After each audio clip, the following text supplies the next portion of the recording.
격동과 경랑의 세월을 보내면서 그러나 우리 마음이 안연하고 평안한 것은 하나님께서 우리와 함께 하시기 때문입니다.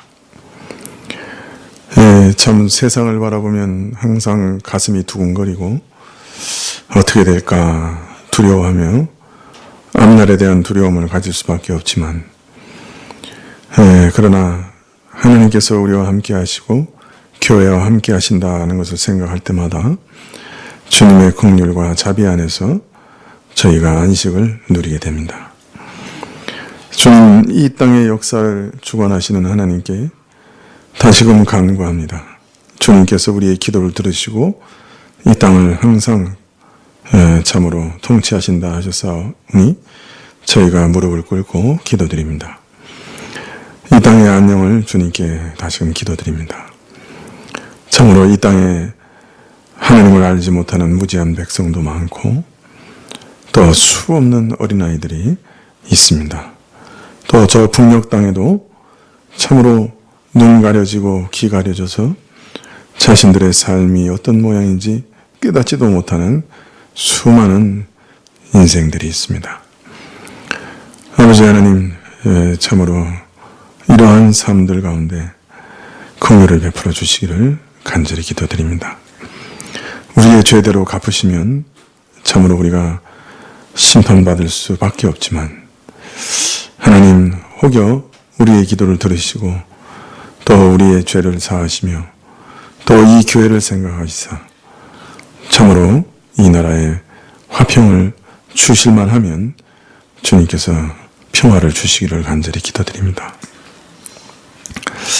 전쟁을 막아주시고 주님 이 땅에 다시 평화의 소리가 들리게 하여 주시옵소서.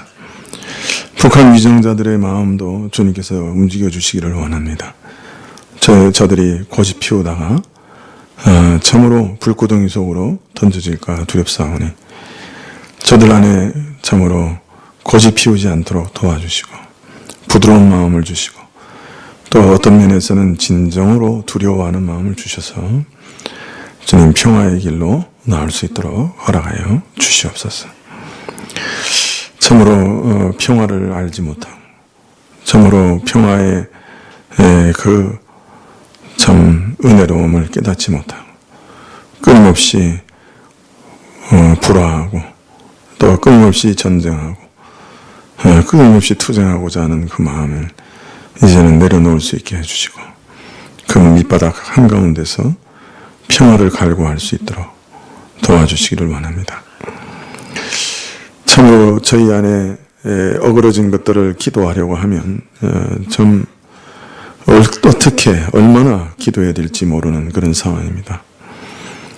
사람들의 마음이 다 휩쓸려 가서 좀 하나님을 반역하고 소돔과 고모라와 같은 그런 지경에 이르렀는데 그 가운데 있는 이 교회를 주님께서 보호하여 주시옵소서. 교회들을 하나님께서 찾아가 주시고 교회에 있는 젊은이들을 주님께서 찾아가 주시고 은혜 받은 자들이 일어나게 해주시고 주께 헌신된 아침 이슬 같은 자들이 일어나게 해주십시오. 참 그리해서 교회 안에서 이러한 세상의 물결이 들어오지 못하도록 견고하게 막아설 수 있게 해주시고 세상의 갖가지 이론과 학설에 속아 넘어가서 하나님을 배신하는 자들이 일어나지 않도록 도와주시고 참으로 이러한 일들이 강하게 교회 안에 유대감을 갖고 서게 하여 주십시오.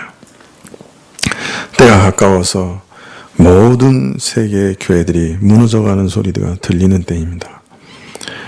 이런 때일수록 하나님께서 남겨놓으신 의인들과 참으로 10개의 교회가 있으면 되리라 생각되는 때입니다. 하나님께서 참 소돔에 의인 10명이 없어서 멸망시키셨는데 주님 이 나라에 참 하나님의 의로운 백성들이 일어나게 해주시고 또 전 세계적으로도 다시 의로운 백성들이 서는 일들이 있게 해주시고 주의 나라의 아름다움이 그들을 통해 온 세계에 다시 전파되는 그런 은혜의 일들이 있게 하시기를 간절히 기도드립니다. 참 한 주간의 삶을 주님께 다시금 의탁드리고 주님께서 우리의 삶 가운데 매우 가까이 계시고 만나는 사람들마다 간섭하시고 하는 일마다 개입하시기를 구할 때 예수님의 이름으로 기도합니다. 아멘. 네, 말씀은 계시록 12장 12절부터 17절까지 말씀입니다.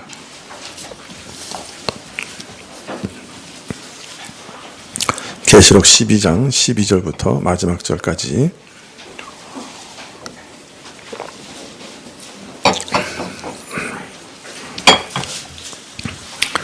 네, 교독하시죠. 찾으신 계시록 12장 12절부터 마지막 절까지 한 절씩 교독하시겠습니다. 그러므로 하늘과 그 가운데 거하는 자들은 즐거워하라. 그러나 땅과 바다는 화 있을진저 이는 마귀가 자기의 때가 얼마 못된 줄을 알므로 크게 분내어 너희에게 내려갔음이라 하더라.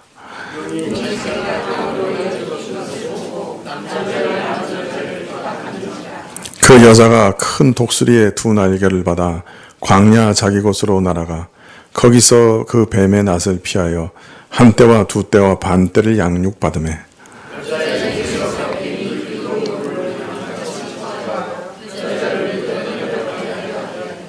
땅이 여자를 도와 그 입을 벌려 용의 입에서 토한 강물을 삼키니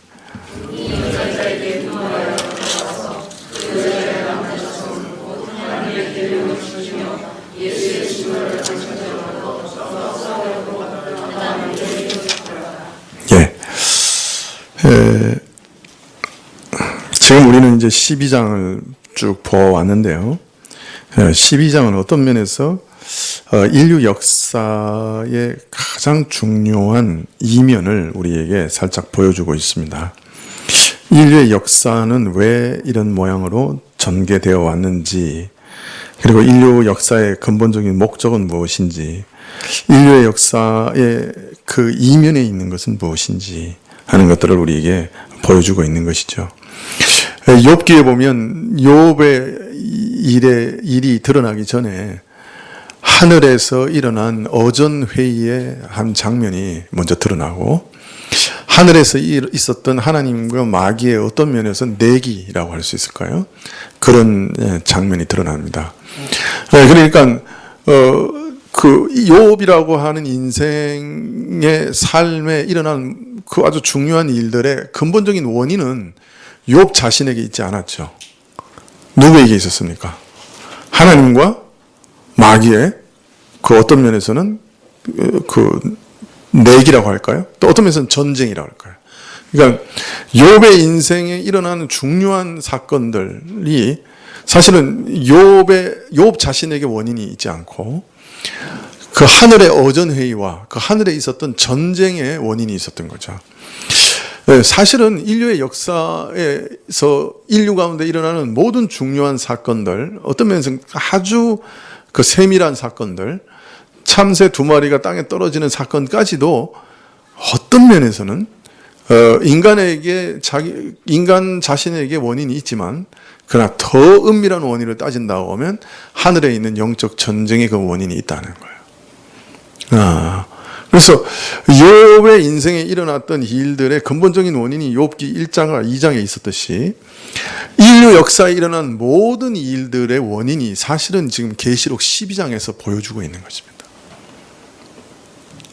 그러니까 우리가 계시록 12장을 잘 이해하면 인류 역사가 일어나게 된 그 근본적인 그 인류 역사가 이렇게 진행되어 오게 된 그 근본적인 원인을 12장에서 보게 되는 거예요. 그리고 이제 12장에서 우리에게 보여주는 것은 뭐냐면 하늘에 큰 전쟁이 있었다는 것이죠. 이 전쟁이 사실은 인류 역사의 모든 근본적인 일들의 원인과 동인이 되는 것입니다. 자, 그러니까 인류 역사를 이해하는 그 역사학자들이 인류 역사 자체 내에서 인류가 왜 이렇게 움직여가고 왜 이런 역사가 이루어지고 역사의 이유는 뭐냐, 원인은 뭐냐, 역사란 무엇이냐 이런 것을 아무리 연구해도 저들이 그 답을 찾을 수 있을까요? 없을까요?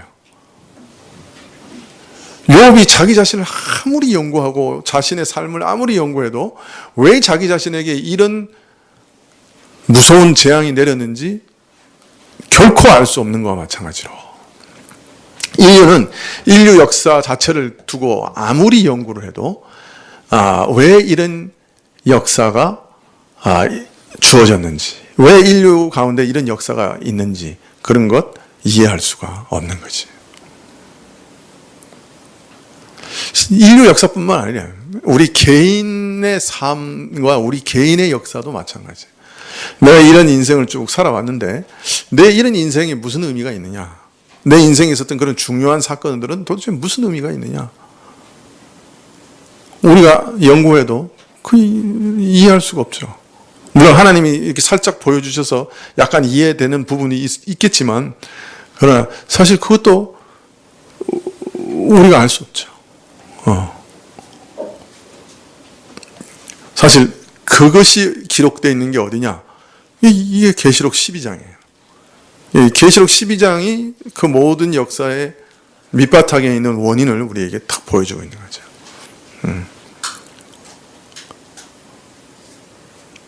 그래서 계시록 12장은 굉장히 중요한 장이다. 그렇게 말할 수밖에 없습니다. 이 12장을 이해하고 나면 인류 역사의 흐름은 원래 이것이 주된 흐름이고 이것을 위해서 지금 이 역사가 존재했고 앞으로 이렇게 흘러갈 것이고 역사라는 이런 것이구나. 우리 인생 개개인의 어떤 역사의 다 비밀을 알 수는 없지만 그러나 우리 개개인의 역사도 바로 이런 거대한 인류 역사의 한 부분이고 하나님의 이런 전쟁의 와중에 존재하는 한 인생이구나. 이걸 이해할 수 있게 되는 거죠.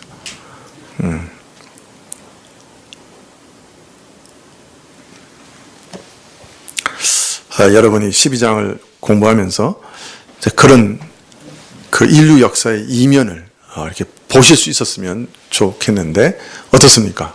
좀 이해가 됩니까?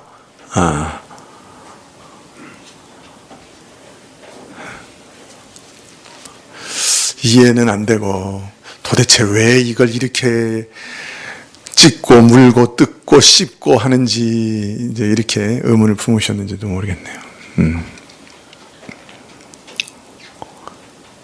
사실은 인류 역사의 근본적인 동의는 인류 자신에게 있지 않다 하는 것이죠. 역사학자들이 아무리 역사의 의미를 발견하려고 해도 역사의 의미는 인류 자신에게는 불투명해요. 단언컨대 역사학자들은 역사의 동의를 발견할 수 없어요. 한국 역사의 의미도 발견하지 못하고 인류 역사의 의미도 발견하지 못해요. 단언컨대 저들에게는 닫혀있는 세상이고 역사는 불투명해요. 저들에게. 근데 우리에게는 어떤 면에서 역사는 이제 투명한 거예요. 인류의 역사의 끝을 알고 시작을 알고 인류의 역사의 의미를 알고 이유를 아는데 그러면 투명한 거죠.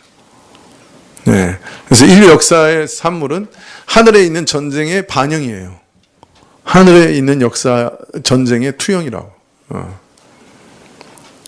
우리 인생도 마찬가지예요. 하늘에 있는 전쟁의 투영이에요. 하늘에 있는 전쟁 때문에 우리 인생 가운데 여러 가지 일들이 벌어지고 있는 거예요.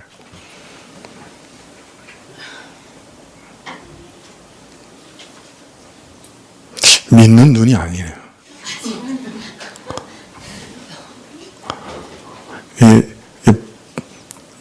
이게 뭐랄까, 이렇게 마음에 이렇게 탁 받아들여지고 이렇게 수납되는 그런 눈이 아니고 지금 저게 무슨 소린가 하는 눈빛인데, 뭐 또 성경에 나오니까 근데 또 그때 한번 보시면 좋겠어요. 인류 역사는 메시아가 오시는 것을 방해하려고 하는 마귀와 이 메시아를 이 땅에 보내시려고 하는 하나님과의 거대한 전쟁으로 시작됐어요. 그래서 사실 인류 역사는 끊임없이 전쟁하며 메시아가 오는 것을 방해하려고 노력했던 것이죠. 바벨론이라고 하는 거대한 제국을 동원해서 이스라엘의 씨를 말려버리려고 했고, 참 인류 역사가 오려고 하는 모든 순간순간, 그 메시아가 오려고 하는 모든 순간순간에 마귀는 거대한 대적들을 일으켜서 끊어내려고 했습니다.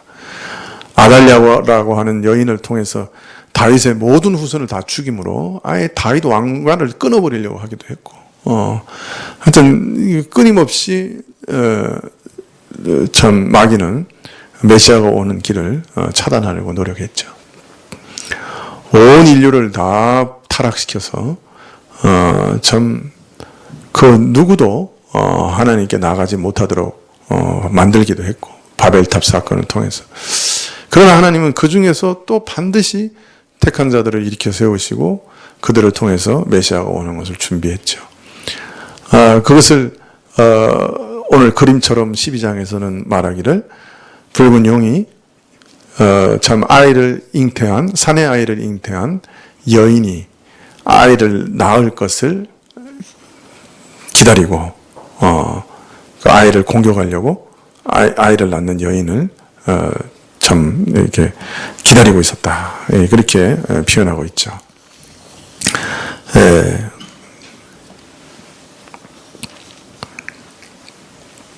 그래서 그 아이를 삼키려고 했다고 했죠. 그러나 그 아이는 오히려 마귀의 공격에서도 불구하고 하늘로 올림을 받아 만유의 왕이 됐다. 그렇게 말하고 있습니다. 예수님이 십자가에서 죽으시고 부활하셔서 승리하심으로 만유의 왕이 됐죠. 그 순간 마귀는 땅으로 내어 쫓겼고, 또 그래서 마귀와의 전쟁에서 예수님의 죽으심과 부활은 결정적인 국면을 맞이하는 계기가 됐고, 또 하늘에서 결정적인 승리를 하게 되시는 일이 됐다. 그렇게 말합니다. 자, 이 일의 중요성을 계시록 12장 10절부터 알리기를, 이제 우리 하나님의 구원과 능력과 나라와 또 그리스도의 권세가 이루었으니 우리 형제들을 참수하던 자, 곧 우리 하나님 앞에서 밤낮 참수하던 자가 쫓겨났다. 그렇게 얘기합니다. 더 이상 참소할 수 없고, 더 이상 믿는 자들을 정죄하여 지옥으로 끌고 갈 수가 없게 된 것이죠. 그것을 그림처럼 말씀하시기를, 하늘에서 내가 쫓겼다, 마귀가. 그렇게 얘기하고, 또 이로 인해서 그리스도의 권세가 이루어졌고 하나님의 나라가 이루어졌고 하나님의 구원과 하나님의 능력이 이루어졌다. 이렇게 선포하고 있습니다. 11장에서는 이러한 하늘의 승리로 인해 땅에서도 하나님의 백성들이 승리하게 되었다 하는 것을 알리고 있고, 또 하늘에서의 전쟁과 같이 이 땅에서도 믿는 자들은 마귀와 싸워 전쟁하며 또 승리하게 된다. 그렇게 얘기하고 있습니다. 그래서 하늘에서도 전쟁이 있지만 땅에서도 전쟁이 있다. 그렇게 얘기하고 있죠. 그리고 그 전쟁에서 믿는 자들이 승리할 수 있는 세 가지 비밀은, 또 세 가지 무기는 어린 양의 피와 자기가 증거하는 말, 그리고 죽기까지 생명을 아끼지 않는 믿음이다. 그렇게 말하고 있습니다. 그리스도의 피, 그리스도의 완전한 속죄 제사는 우리를 정죄하고 멸하라고 하는 모든 마귀의 아우성과 참소를 넉넉히 이기게 하고, 또한 이러한 그리스도의 피를 믿고 증언하는 믿는 자의 증언은 이 땅에서 마귀와의 전쟁에서 강력한 무기와 수단이 되며, 죽기까지 생명을 아끼지 않는 믿음은 참으로 마귀와 전쟁하는 데 있어서 최후의 보루가 된다. 그렇게 말하고 있습니다. 물론 이러한 전쟁을 수행하기 위해서 죽기까지 싸워야 되고 험악한 일을 많이 당해야 되고 결코 순탄하지 않겠지만, 목숨을 아끼지 않고 죽기까지 내 모든 것을 내어놓는 그런 전쟁이겠지만, 그러나 이러한 것들로 인해 넉넉히 이기고 승리하게 된다. 그렇게 말하고 있습니다.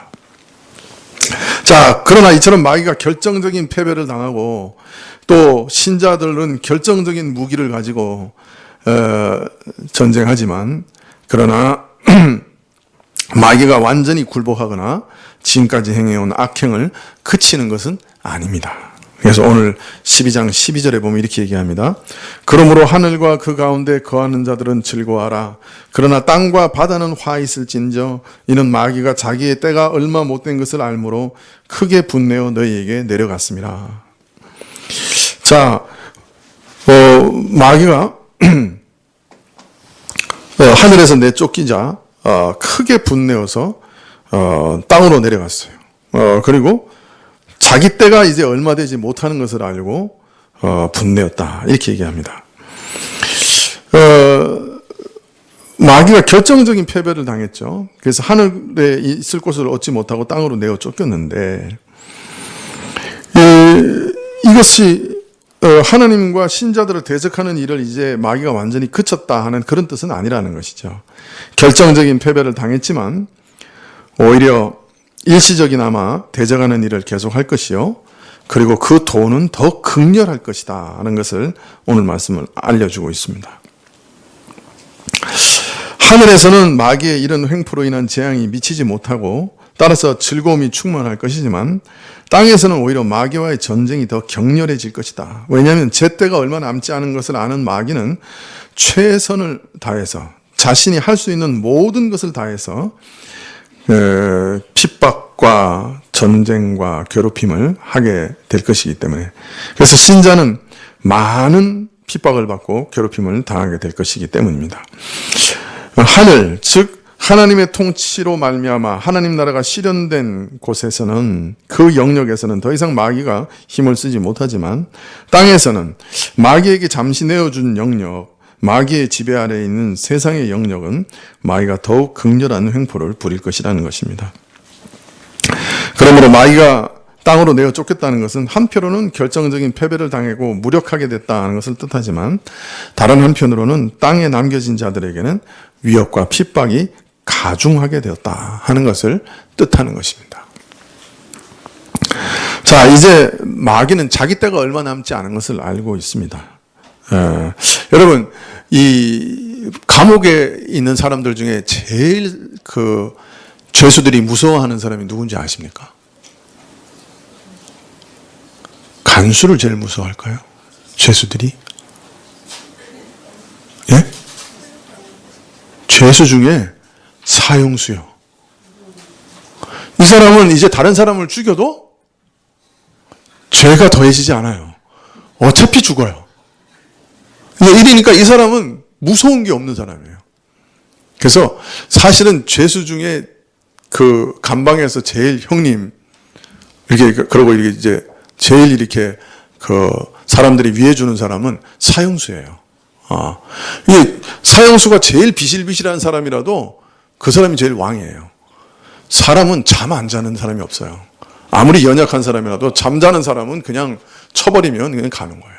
그러니까 감방에서 제일 무서운 사람은 누구예요? 사형수예요. 근데 마귀가 지금 사형수예요. 때가 정해졌어요. 불못에 던지울 사형수라고요.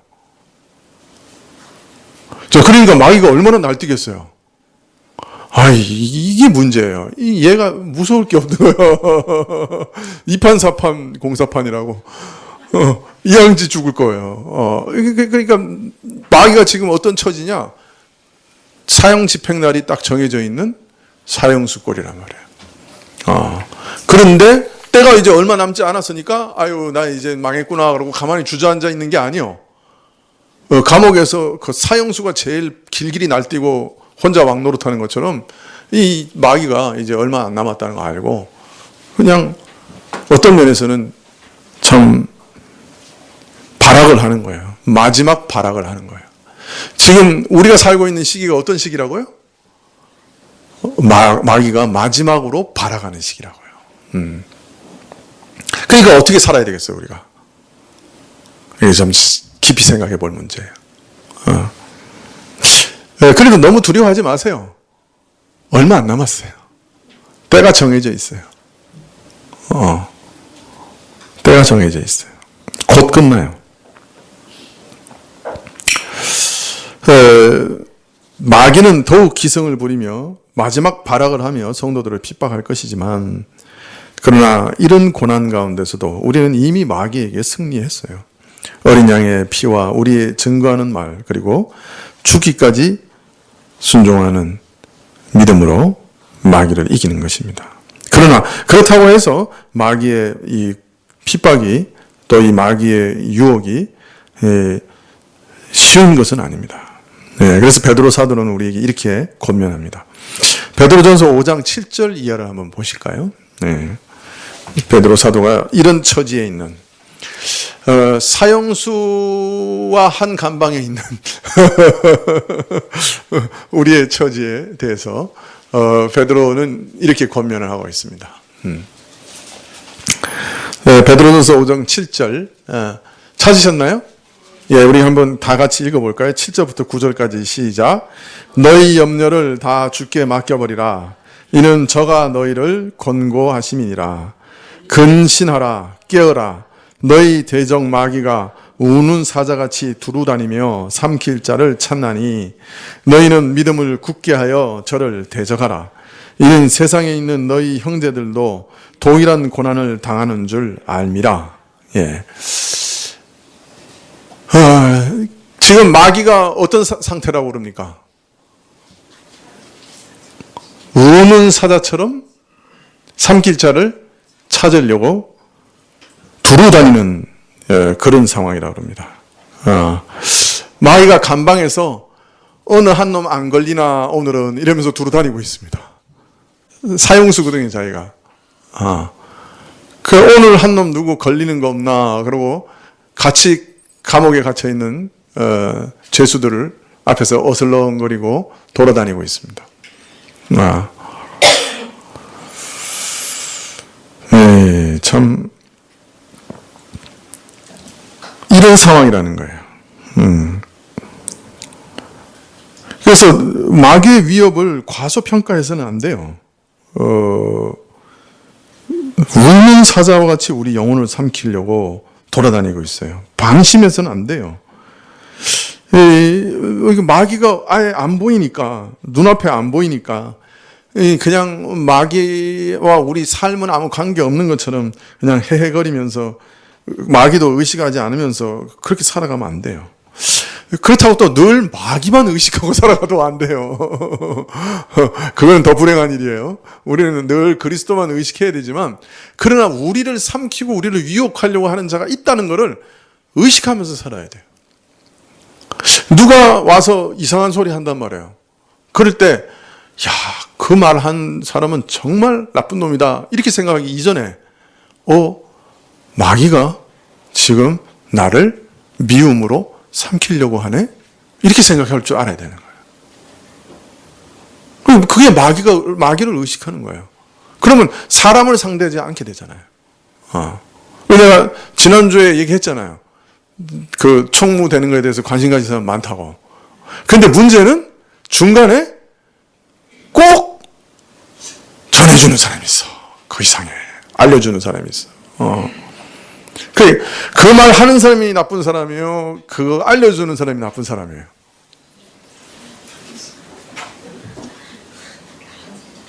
네? 알려주는 사람이 더 나쁜 사람이에요. 왜냐면 그 말 한 사람이 뭐라고 했든 내가 모르면 그 사람하고 나하고 화평이 깨질 이유가 없어. 근데 그 사람이 나한테 어떤 사람이 와서 야, A가 너한테 이런 얘기 하더라 하고 알려주니까 그 다음부터 A 볼 때 내 눈이 어떻겠어? 내 눈이 좋겠어? 나쁘겠어? 그래도 감정을 가진 사람인데 악수할 때 너 그랬지? 생각 안 하려고 그래도 생각이 나잖아요, 사람이. 너 그랬지? 이러는 거야. 그럼 상대방도 느끼죠. 저 사람 눈이 왜 이렇게 냉정해졌지? 저 사람 눈에서 왜 정이 사라졌지? 이제 아는 거죠. 그러니까 어떤 면에서는 그 말 하는 사람도 나쁘지만 더 나쁜 사람은 나한테 그거를 알려주는 사람이에요. 네. 그때 그러나 어떻게 반응해야 되는 거예요, 내가? 그놈 정말 나쁜 놈이네. 이렇게 반응하면 안 되죠. 마귀가 나를 미움으로 삼키려고 하는구나, 이 순간에. 이 두 사람을 사용해서 그렇게 생각해야죠. 그게 깨어있는 거예요. 억울하죠. 억울한 소리 들으니까. 그러니까 사람이 역작용이 일어나더라고. 분명히 내가 총무를 그만두겠다고 확실하게 결심을 했는데 그 소리를 들으니까 이놈들 봐라.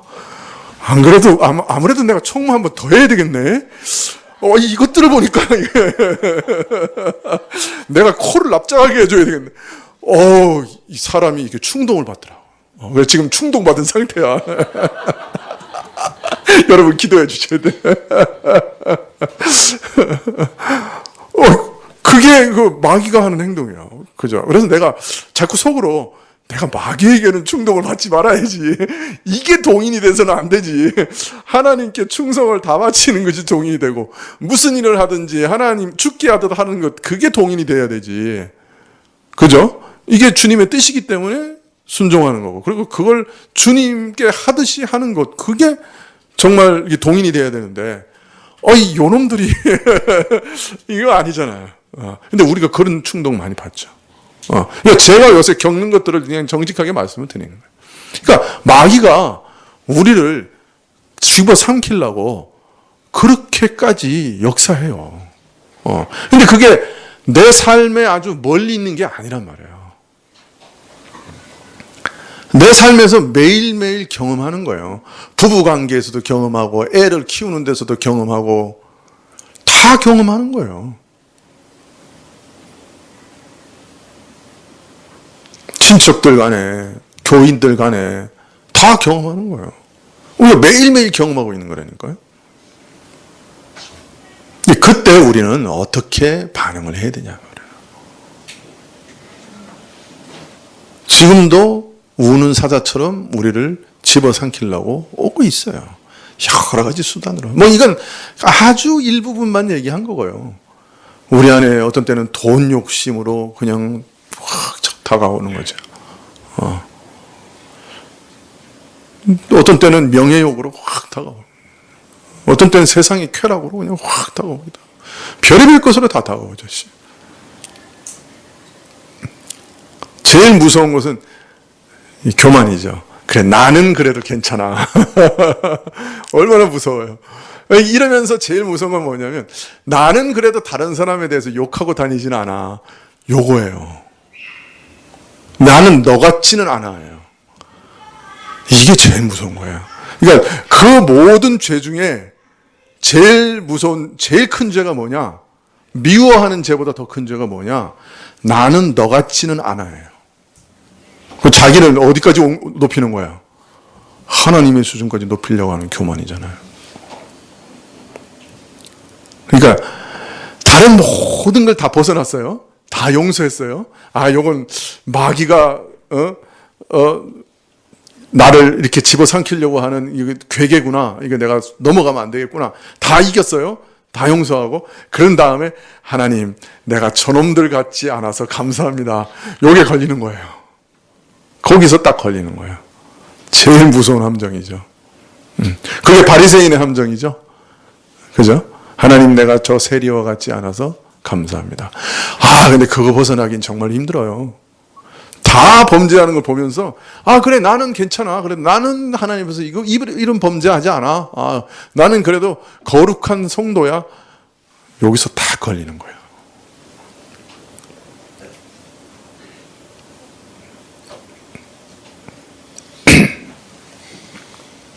어떻게 이렇게 잘하냐고요? 제가 다 걸려봤어요.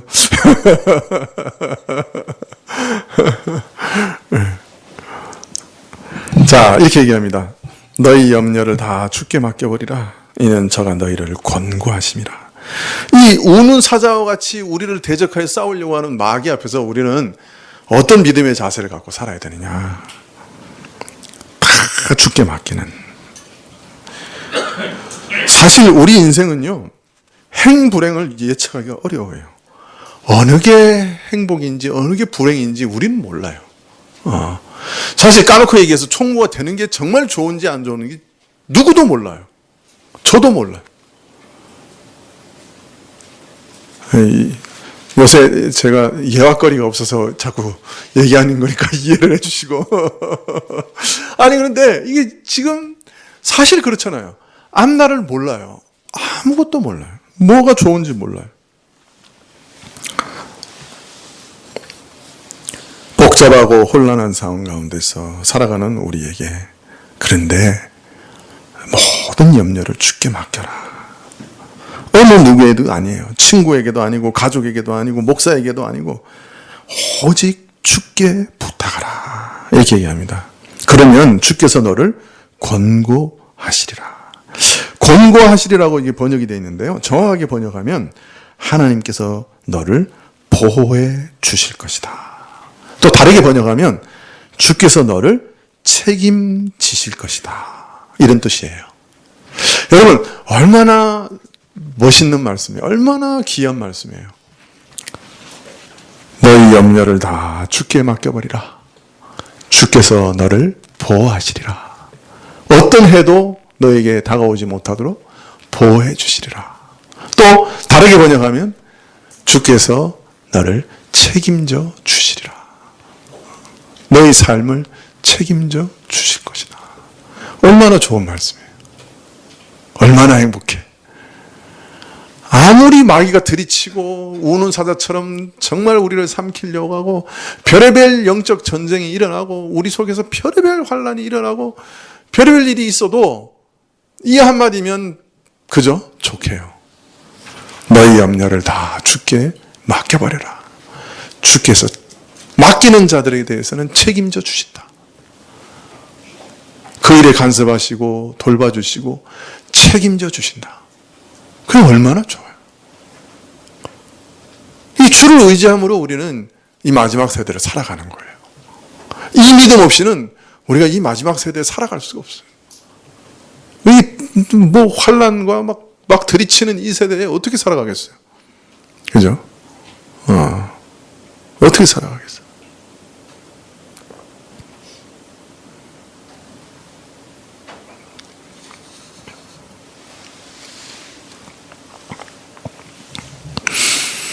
주께 자기를 맡기는 자는 하나님이 지키시고 책임져 주시고 이끌어 가신다. 그러면 순경이든 역경이든 이 약속 꼭 붙들고 가는 거예요. 교인들에게 막 전화가 오고 막 근심되는 일이 생기고 그럴 때 목사는 이 약속 붙드는 거예요. 하나님 맡깁니다. 하나님이 간섭하십시오. 하나님이 책임지십시오.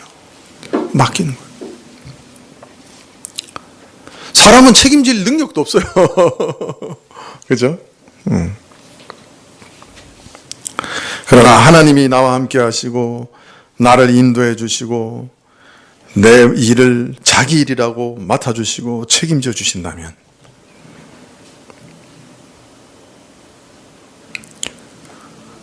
그래서 그의 기쁘신 뜻을 내 삶 안에 이루어 가신다면 그보다 더 좋은 일이 어디 있습니까? 우리는 마귀를 과소평가해서는 안 됩니다. 그러나 우리는 또한 당당하게 마귀와 맞서야 합니다. 우리는 모든 것을 주님께 맡긴 다음에 어떻게 해야 됩니까? 근신하고 깨어서 대적해야 됩니다. 너희 믿음을 굳게 하여 저를 대적하라. 그렇게 얘기하고 있습니다. 단호하게 맞서야 됩니다. 내가 이 미혹에 넘어가지 않으리라. 맞서야 됩니다. 어떤 사람들은 마귀야 물러가라 이러는데 그것도 괜찮아요. 마음속에서 탁 유혹이 오면 꼭 소리 내지 않아도 됩니다. 마귀야 물러가라. 내가 너를 대적하리라. 내가 너의 이 미혹에 넘어가지 않을 거다. 내가 너의 이 미혹에 넘어가서 사람을 미워하는 그런 어리석은 범죄를 저지르지 않을 거다. 물러가라. 탁 대적하는 거죠. 내가 너의 이 거짓말에 속지 않을 거다. 내가 이거 거짓말하는 줄 내가 안다. 유혹하지 마라. 참 좋아 보이지만 먹으면 죽는 거야. 내가 안다. 유혹하지 마. 예, 대적하는 거죠.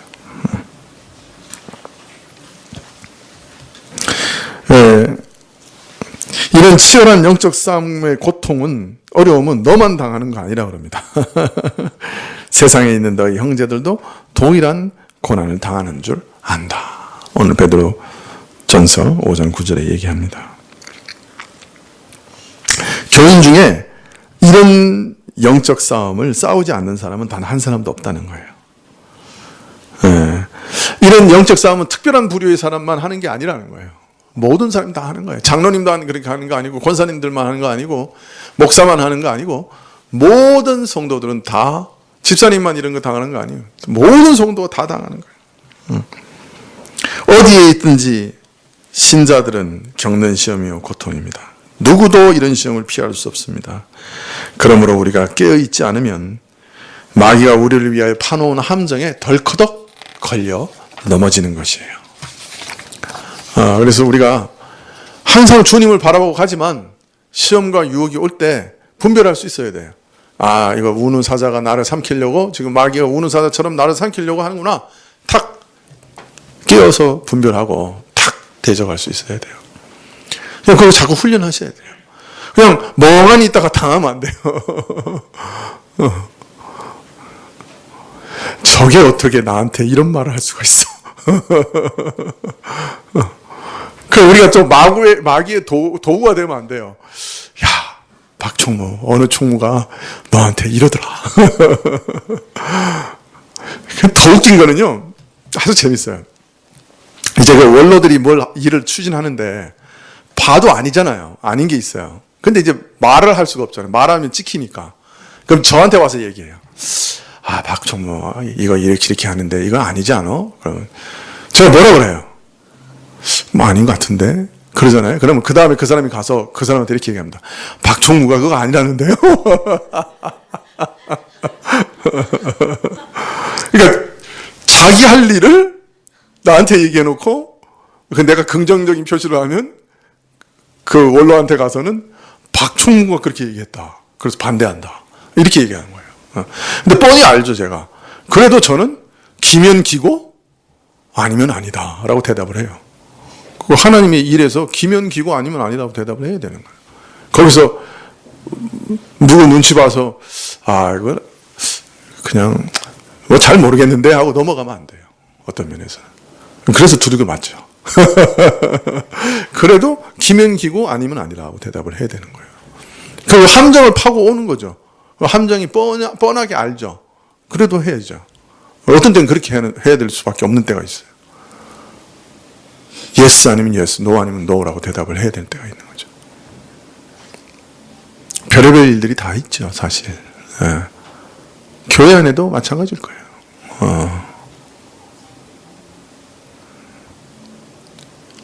예. 그래서 여러분 그 마귀의 도구가 안 되시도록 조심해야 돼요. 어떤 면에서는 저는 어떻게든 내 앞에 있지 않는, 내 말을 듣지 않는 사람의 말을 안 하려고 노력해요. 참 잘 안 되지만 내 말을 직접 듣지 않는 사람의 말을 제3자에게 안 하려고. 어렵습니까?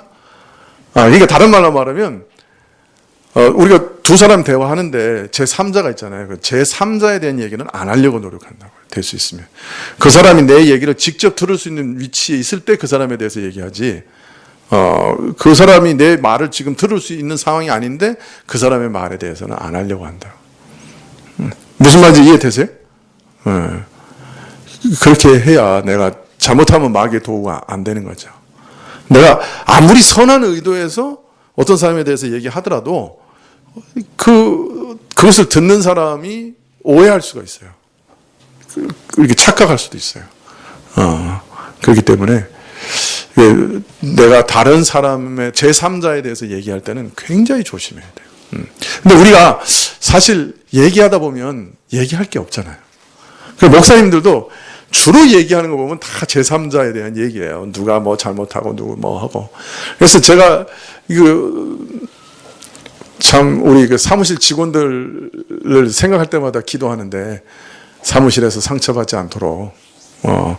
이게 왜냐면 그래도 목사님들 모인 데는 좀 다르지 않을까 싶잖아요.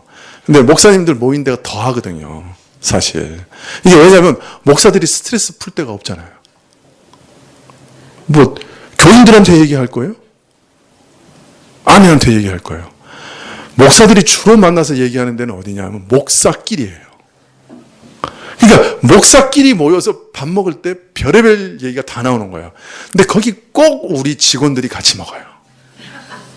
그 얘기를 다 듣는 거예요. 상처받죠. 어떻게 목사들이 저럴까? 목사는 좀 거룩한 줄 알았더니 거룩이 아니라 똥이네. 이렇게 되는 거죠. 이제. 그럼 이제 엄청 상처받죠.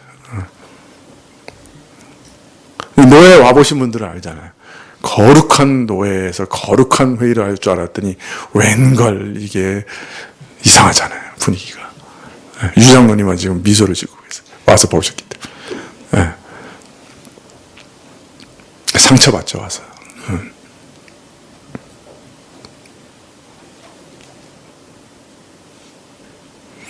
하여튼 이해하세요. 목사들도 그 스트레스 해소할 데가 없어요, 사실은. 불쌍한 사람들이에요. 그러니까 이제 자기들끼리 모였을 때 이제 남의 얘기 자꾸 하게 되고. 근데 그 밑바닥에는 뭐가 있냐면, 나는 그래도 그 정도는 아니야 라고 하는 자기 자랑이 있는 거예요. 그러니까 내가 다른 제3자에 대해서 얘기할 때, 그 사람이 이렇고 얘기하잖아요. 근데 그 속에 내 안에 어떤 무서운 마음이 있냐면, 나는 그 사람 같지는 않아 라고 하는 자기 자랑이 있는 거예요. 그러니까 내가 너 같진 않아 라는 말하고 똑같은 거예요. 이게 근데 사실은 제일 무서운 죄예요. 신자에게 있어서. 그래서 그런 죄를 범치 않으려고 다른 사람에 대해서 얘기를 안 하려고 노력하는 거예요. 그래서 저는 그래서 얘기할 데가 없어요. 목사들한테 가서 얘기를 하는 게 보통인데, 목사들하고 얘기할 때도 그렇게 못하죠. 아내한테도 못하죠. 그래서 저는 이제 하나님께만 하려고 그러는데, 요새는 하나님께 할 시간이 별로 없어요.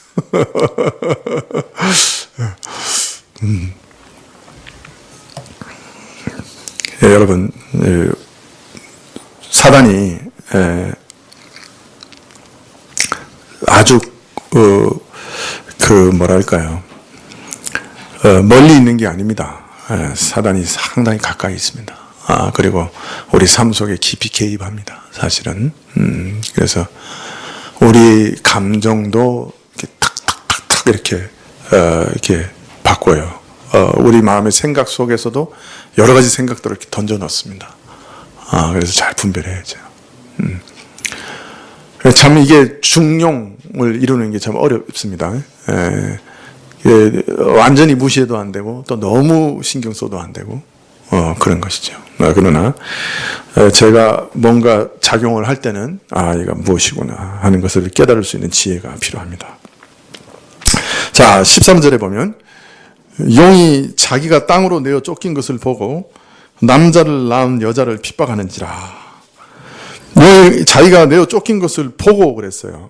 근데 이 단어가 되게 재밌어요. 보고 또는 깨닫고 이런 말인데, 여러분 이게 말이 좀 한번 보세요. 용이 자기가 땅으로 내어 쫓긴 것을 보고 깨닫고, 이 말은 뭘 그 안에 이렇게 내포하고 있는 단어예요? 뭘 암시하고 있는 거예요? 용이 자기가 땅에 내어 쫓긴 것을 깨달았다. 그건 무슨 의미예요?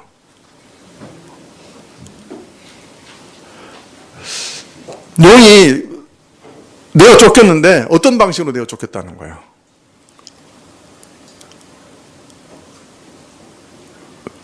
자,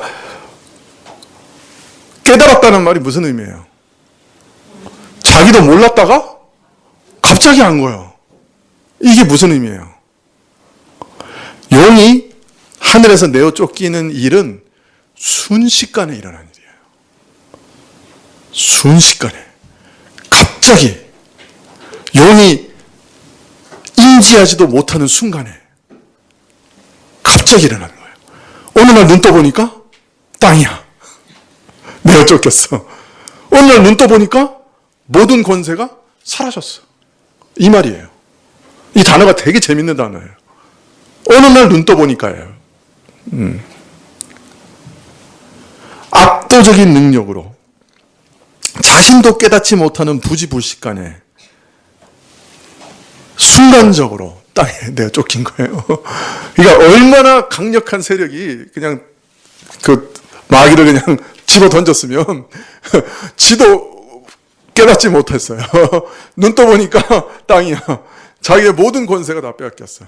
네. 그게 어떻게 일어났어요? 십자가에서 일어나는 일이잖아요, 사실. 십자가에서 우리를, 그죠?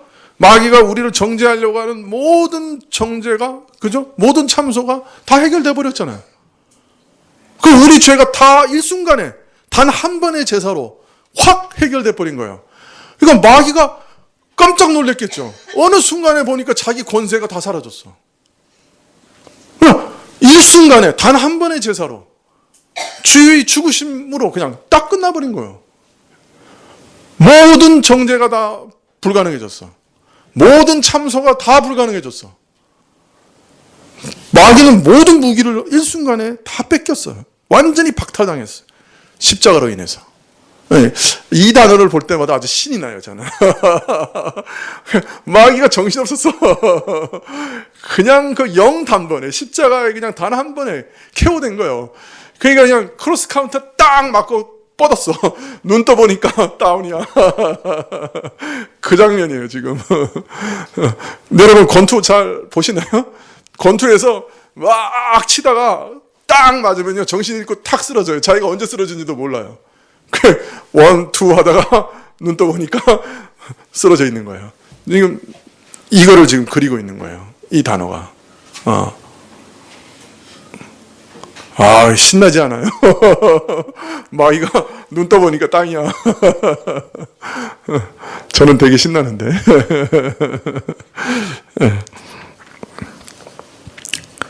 순간적으로 마귀의 권한이 사라진 것을 발견했습니다.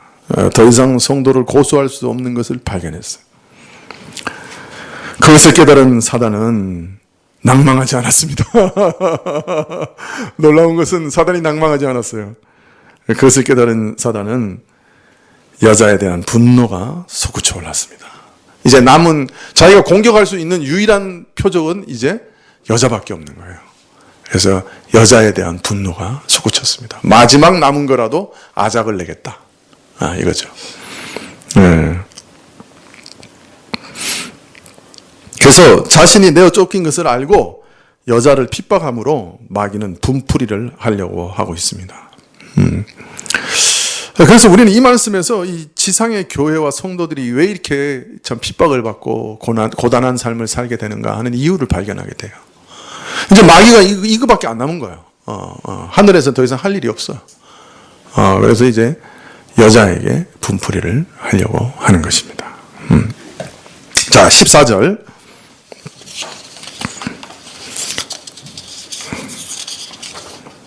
어떻게 하죠? 근데 오늘 끝내야죠? 네? 끝내야죠? 네, 이거 더 계속하는 건 좀 그렇죠. 14절. 그 여자가 큰 독수리의 두 날개를 받아 광야 자기 곳으로 날아가 거기서 그 뱀의 낯을 피하여 한때 두때와 반때를 양육받으매 여자의 뒤에서 뱀이 그 입으로 물을 강같이 토하여 여자를 물에 떠내려가게 하려 하되 땅이 여자를 도와 그 입을 벌려 용의 입에서 토한 강물을 삼키니.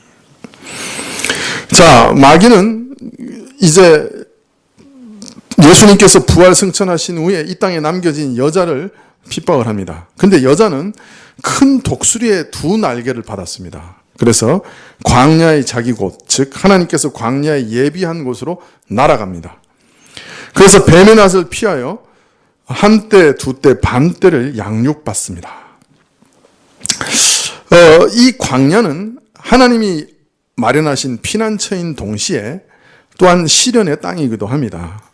왜냐하면 계시록 12장 6절에서도 말씀드릴 때 광야는 하나님이 예비하신 피난처인 동시에 하나님의 연단의 장소이다. 그렇게 말씀을 드렸습니다. 근데 여기서 여인에게 큰 독수리의 두 날개가 주어졌다. 이렇게 되어 있는데요.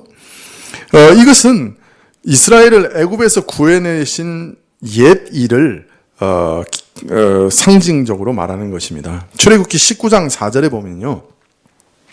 나의 애굽 사람에게서 어떻게 행하였음과 내가 어떻게 독수리 날개로 너희를 업어 내게로 인도하였음을 너희가 보았느니라. 그러니까 이 옛날 출애굽 사건을 뭐라고 얘기하고 계시는 거예요? 하나님이 독수리 두 날개, 독수리 같이 그 이스라엘을 업어서 광야로 옮겼다. 이렇게 표현하고 계시는 거예요. 그 출애굽 사건을. 그런데 오늘 이 계시록에서는 바로 이 이미지를, 이 모티브를 이렇게 차용해 온 거죠. 그래서 출애굽에서는 독수리 날개로 너희를 업어서 애굽에서 광야로 옮겼다 이렇게 얘기하시고, 또 광야에서도 그 고난받는 이스라엘을 항상 이렇게 보호하셨다 이렇게 얘기하고 있는데, 그 이미지를 차용해서 계시록에서는 아예 저희가 독수리의 두 날개를 얻었다 이렇게 얘기하고 있는 것이죠. 그러니까 이건 출애굽 사건을 연상하게 하는 말씀인 것입니다. 출애굽 때 이스라엘을 지키시고 보호하셨던 것처럼 교회를 보호하시고 마귀의 모든 대적에서 능히 건져주실 것이다.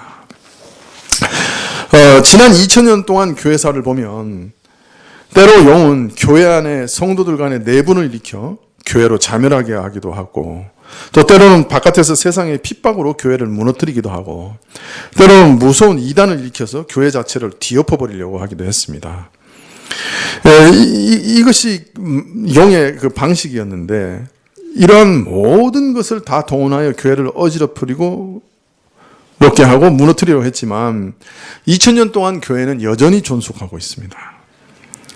지금까지 계시록의 말씀대로 사단의 회방과 공격에 대해서 하나님께서 안전하게 지키시고 양육해 주셨던 것이죠.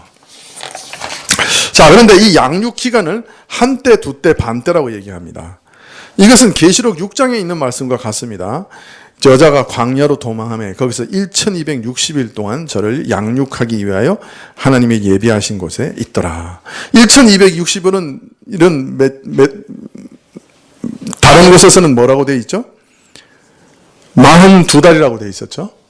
그 다음에 3년 반이라고 되어 있었죠. 근데 여기서 한때, 두때, 반때는 3년 반을 생각나게 하는 그런 숫자죠. 그래서 계시록에서는 1260일, 3년 반, 한때, 두때, 반때, 그 다음에 42달, 이게 다 같은 기간이에요. 그래서 6절에서 여인이 교회가 광야에서 양육받는 기간은 며칠이라고 그랬어요? 1260일이라고 그랬고, 여기서는 뭐라 그래요? 한때, 두때, 반때라 그래요. 그래서 이게 사실은 같은 기간이죠. 그래서 예수님의 초림부터 재림까지의 기간을 말하고 있는데요. 근데 사실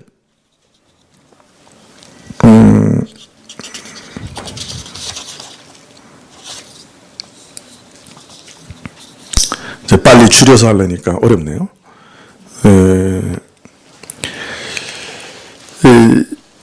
정확하게 번역하면 한때, 반때, 한때, 두때, 반때가 아니고 한때, 때들, 반때예요. 한때, 그 다음에 두때가 아니고 때들이에요. 복수예요. 때들, 그 다음에 반때예요. 그러니까 때들 그러면 두 때도 되고 세 때도 되고 네 때도 될 수 있는 거죠. 그런데 여기서 때들을 두 때로 번역한 것은 앞에 1260일과 같은 기간이니까 이게 3년 반으로 생각하고 한때, 두때, 반때라고 번역을 한 거예요. 그러니까 원래는 한때, 때들, 반때예요. 자, 그런데 이게 한때, 때들, 반때라는 말은 어디서 나오냐 하면 다니엘서에 나와요.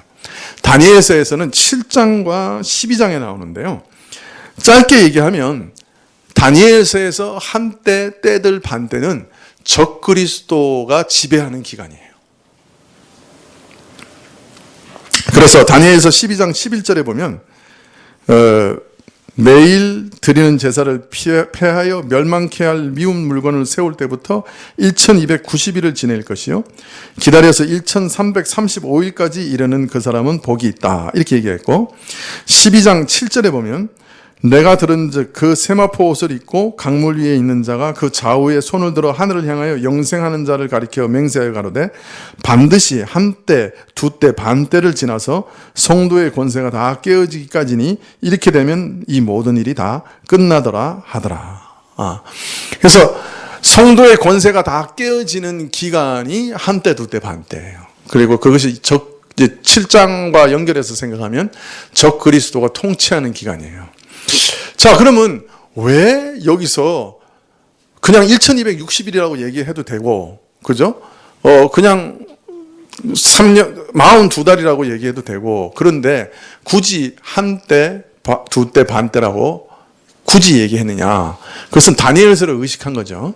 예, 그래서 다니엘서에서는 1260일이 아니라 1290일 뭐 이런 식으로 나오는데, 다니엘서에서 이 날짜는 적그리스도의 통치 기간이거든요.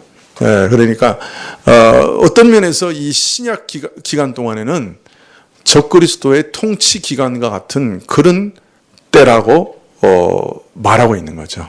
그래서 이렇게 여러 가지 다양한 때에 대한 시간에 대해서 계속해서 바꿔서 얘기하는 것은 그 시간을 얘기할 때 그 가지고 있는 뉘앙스를 우리가 자꾸 이해할 수 있도록 하기 위해서 말하고 있는 거죠.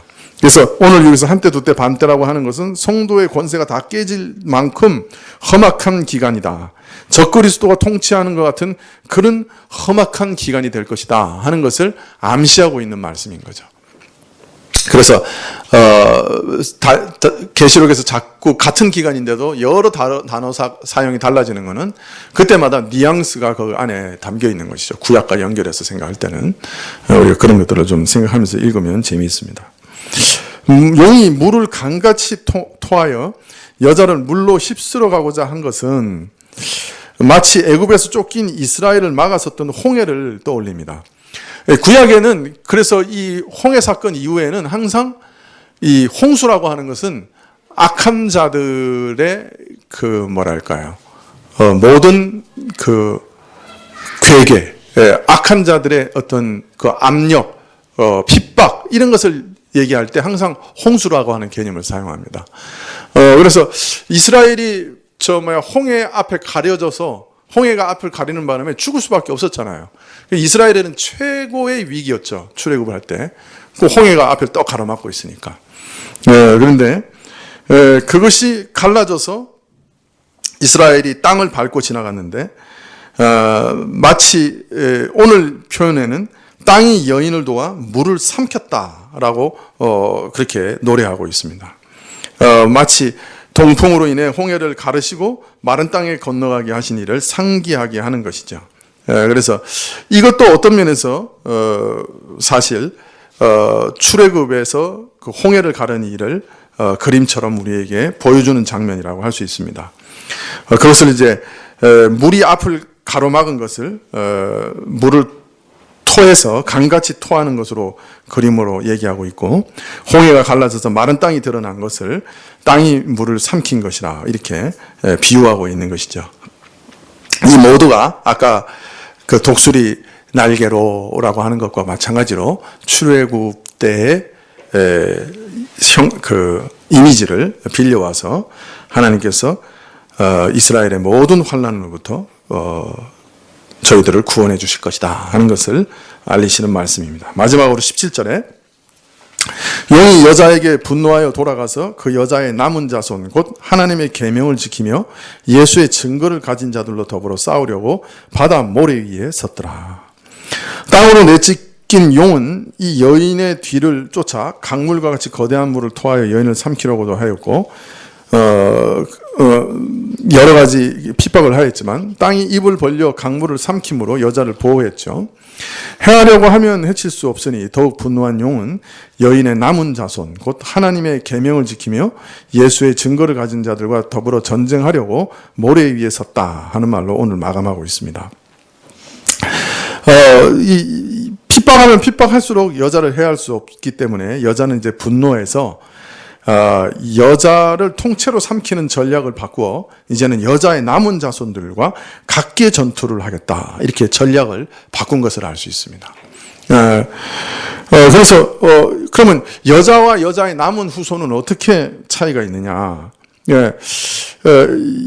여인과 그 자손을 해야 된다고 말하고 있는데 하나님께서는 여인을 보호하여 안전하게 하실 것이라고 얘기합니다. 이런 차이를 조금 생각해 보면 교회에 속한 신자들은 많은 고난을 당하게 될 것이지만 위에 있는 예루살렘, 우리의 어머니인 교회 자체는 흔들림 없이 안전할 것이다 라고 이해할 수 있겠지요. 쉽게 말하면 성도들이 많은 고난을 받아 교회도 위협을 받겠지만 하나님께서 교회를 붙드시고 보호하셔서 교회 그 자체, 그 본질은 흔들림 없게 보호하실 것이다. 이렇게 이해할 수가 있을 것입니다. 자, 마귀는 교회 자체를 완전히 사라지게 하고 멸망시키려고 하는 그런 모든 공격이 실패하는 것을 보고 이제는 교회에 속한 각 개개인에 대해서 공격하는 것으로 전략을 바꾸었습니다.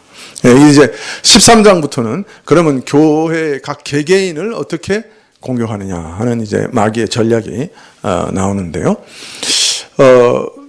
여기서 모래 위에 섰다 할 때 그 모래의 주체가 마귀인지 아니면 요한인지 분명하지 않습니다.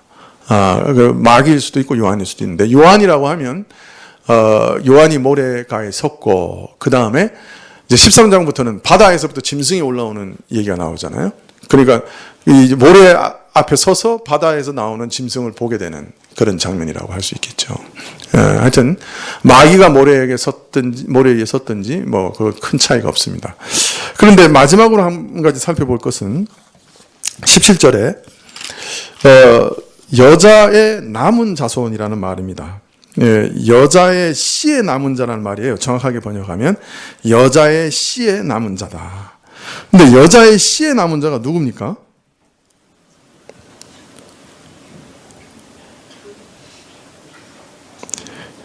그냥 여자의 씨의 남은 자들을 여자의 남은 자손이다 이렇게 번역할 수 있지만, 여자의 씨는 갈라디아서나 이런 데서 보면 누구를 가리킵니까?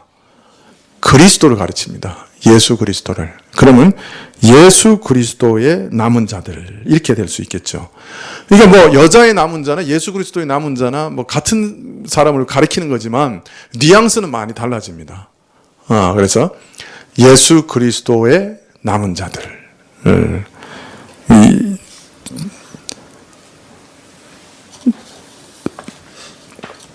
하나님의 계명을 지키고 예수 그리스도의 증거를 가진 자들과 싸우려고 이렇게 말하고 있습니다.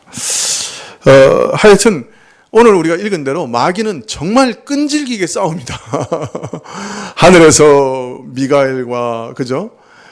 싸우고 그 다음에 이 땅에서 하늘에서 싸우기 전에 이미 여인하고 싸웠죠. 그리고 결정적인 패배를 당한 다음에 하늘에서 싸우던 패배에서 떨어져서 땅에 떨어지면 그걸로 끝난 게 아니라 여인과 싸웁니다.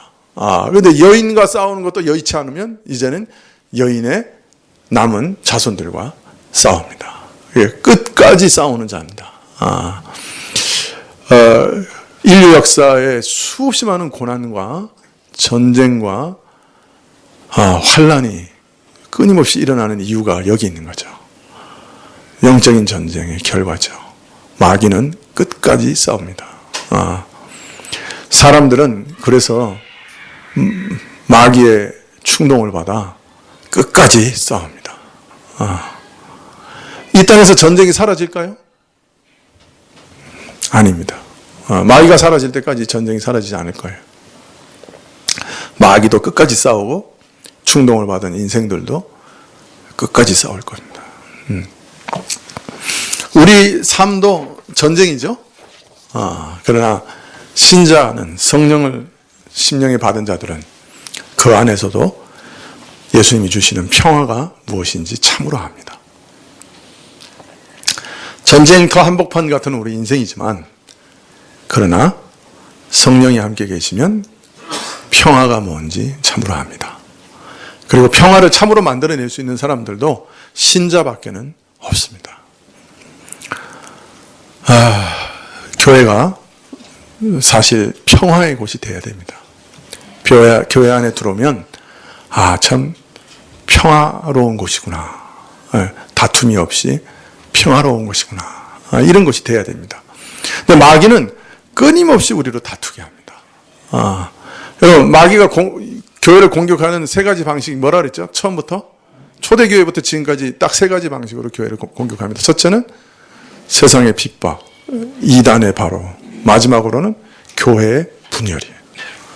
교회를 다투게 해서 갈갈이 찢어버립니다. 이것이 마귀의 세 가지 중요한 전략입니다. 우리 교회도 계속 공격을 받을 거예요.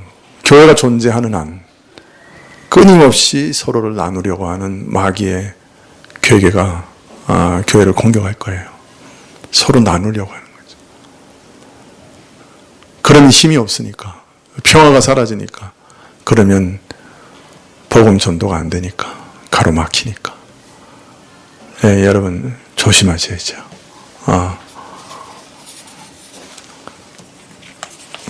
기도하시겠습니다.